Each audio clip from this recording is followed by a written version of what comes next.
J'ai connu Thomas Sankara en France, en 1974. Il avait 25 ans, moi j'en avais 20. S'il avait vécu, Thomas Sankara aurait eu aujourd'hui 75 ans. Depuis, j'ai gardé quelques relations au Burkina Faso, notamment des personnes qui ont vécu cette époque de la Révolution.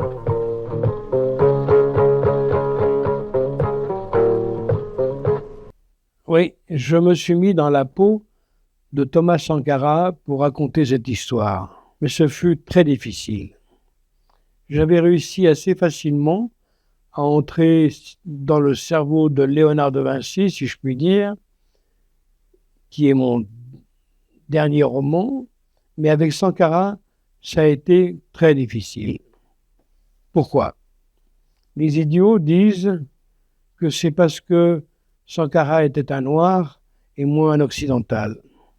Comme si le cerveau d'un Africain et le cerveau d'un occidental n'étaient pas exactement les mêmes.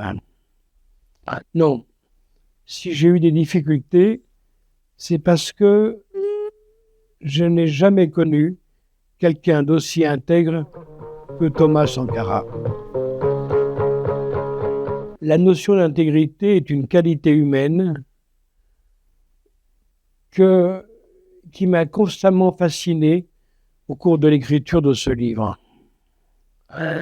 Devenu un peu plus âgé, peut-être que je suis devenu plus intègre, mais en tout cas, la fréquentation de Thomas Sankara m'y a beaucoup aidé.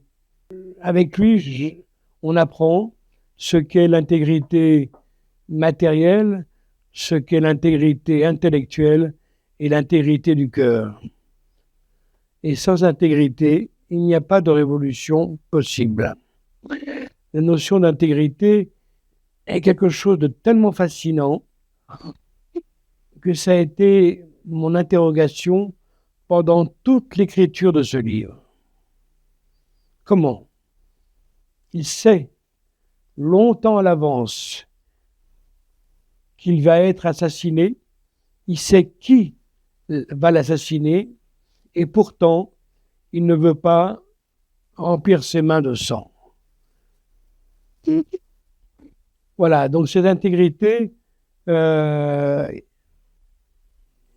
a bien fait de nommer son pays le Burkina Faso, parce que Burkina Faso, en langue mossi, veut dire le pays des hommes intègres.